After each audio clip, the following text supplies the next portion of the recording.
King of the United States is? Who is the King of the United States?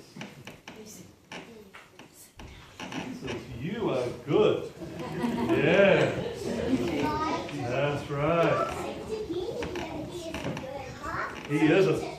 He's very, very wealthy, in fact. Yes. That's right. Yes. That's right. He got us into a lot of trouble, didn't he? Well, here's the thing. Here's the thing. When I was about your age, I lived in a country that had a queen. Can you guess what country that might be?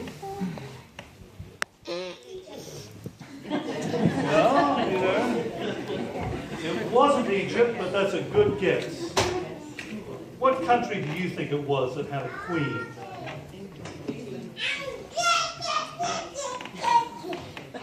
You don't know. Yeah? Well, in this particular case, yes, it was the Queen of England.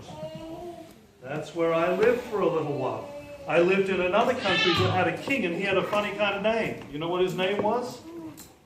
The Young Dipatwana Gong. Yeah. That's right. It seems like king or queen would be so much easier to say, doesn't it? Yeah.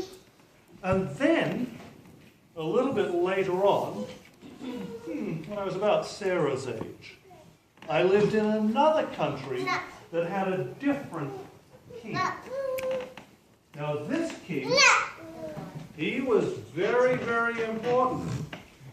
And sometimes the king would drive past my house. Now here is the interesting thing. What would you do if the king drove past your house, do you think? What would you do? Would you say hi and wave a flag or something maybe? Yeah?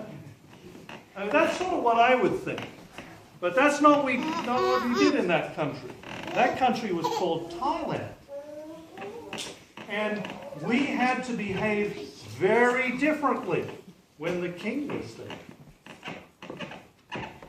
When his car went by my house, there was a whole special police force. I liked to see them because they had swords. Most police don't have swords. They did. They looked very important and smart in their uniforms. What do you think that those policemen had us do when the king drove past our house? If I was out on the sidewalk, can you guess what we did? I could show you, but it's a little bit embarrassing. Should I show you? It was very important that we do something when that king went by in his car. We had to get down on our knees like this, and then we had to get down like this.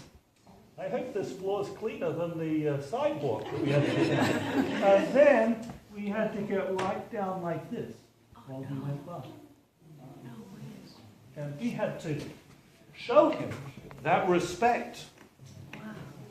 And if you didn't, to be honest with you, I don't know what would have happened. But I do know that those policemen had swords. I don't know what they would have done with those swords if you didn't get all the way down. Even my dad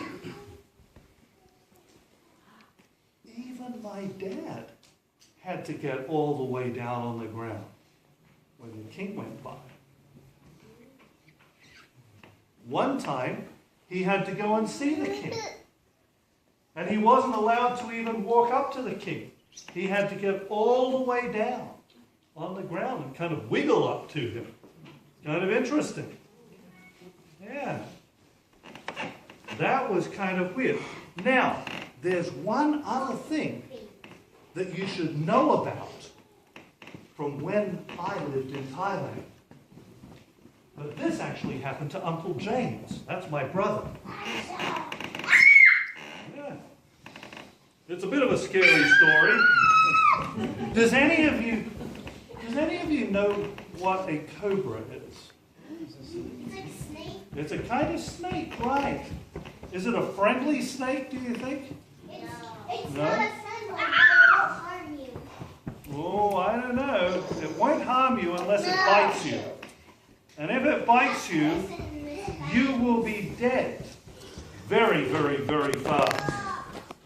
Yeah. One bite. One bite. Oh. The magic cobra. It's not a magic cobra, it's a real one.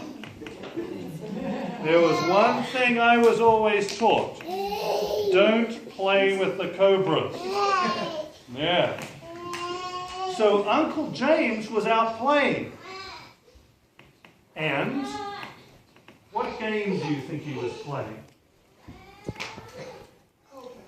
It wasn't called Cobra. It was a game called Hide and Seek. Yeah. Me too. That's right. You played it before? Yeah. Maybe you've had an experience like Uncle James. Because Uncle James, he decided that he was going to hide in a big clump of bamboo.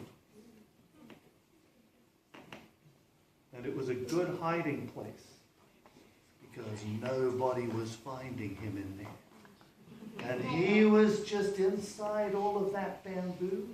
And he was thinking, this is the best hiding place I've ever found in my life.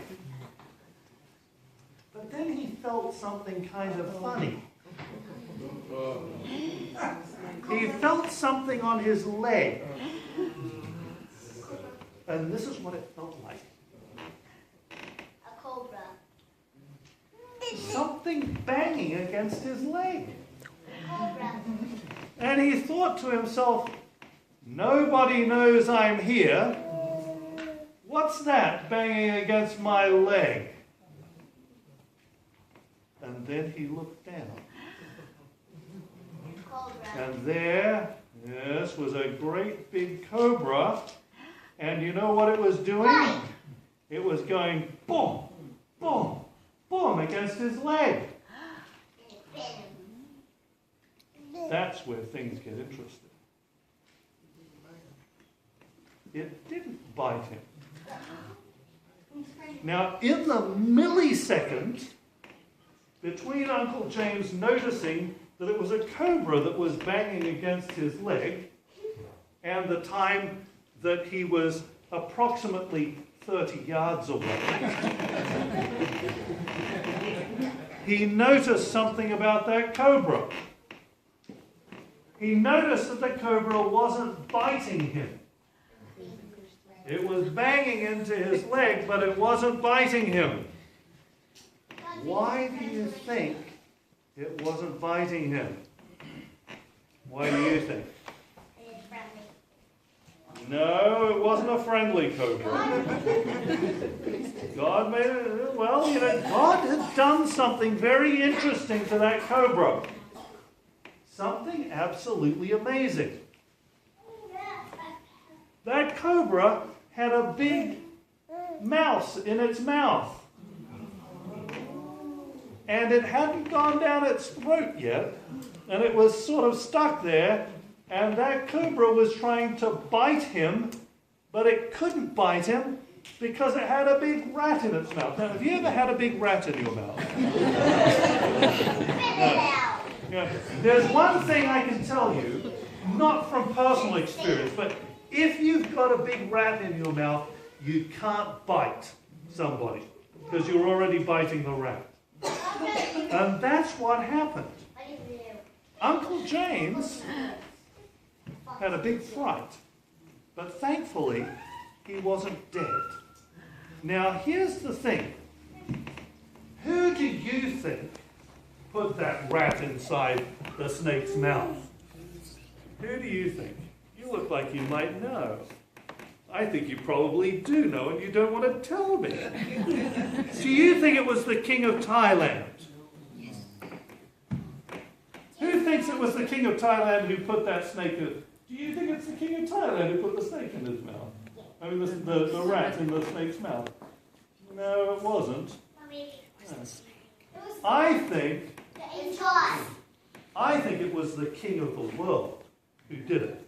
Because you know what?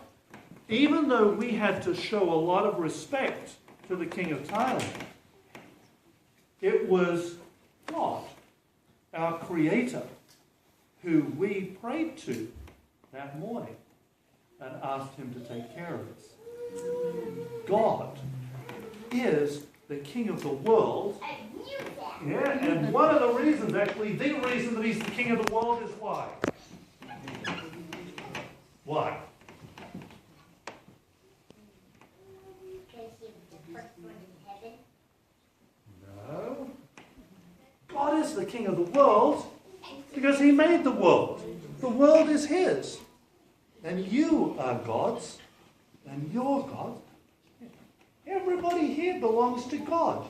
That's why we worship him. Even Satan. Satan isn't God. And you know how you can tell? Satan hates God. That's right. Because he argues because he wants to be the ruler of everybody. He wants to be God, but he can't be God.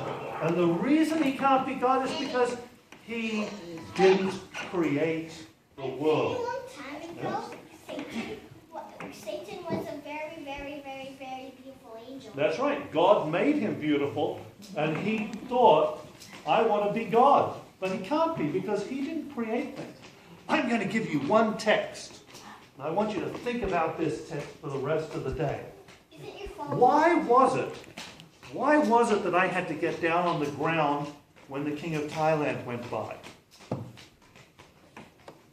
It was because there were policemen with swords. That's why I had to get down on the ground. Yeah. Why is it that we worship God, though? Is it because God has a whole lot of policemen with swords? No. God doesn't have policemen with swords.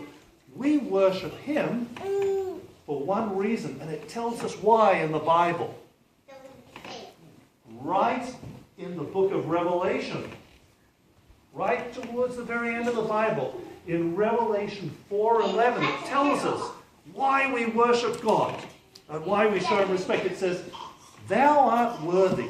I like the King James Version. It sounds kind of cool. God is worthy of our worship. Thou art worthy, O Lord, to receive glory and honor. So why is God worthy to be honored by you? The Bible tells us, for thou hast created all things. Everything. Even Sarah. Yeah. Sarah, I pick on you because you're the only one whose name I know. Yeah. For thou hast created all things, and for thy pleasure they are and were created. There's only one reason, actually, that we worship God. Because he's the creator. That's what the Bible tells us. And that's why we do it. And that's why we show respect. That's why we come to church every Sabbath, to remember that he's our creator. So what I want you to do is I want you to go back to your chairs, and I want you to remind your mum and dad of why we're here. Why are we here worshiping God? Why? Because he is our creator. He's our creator. All right, go and tell your mum and dad that.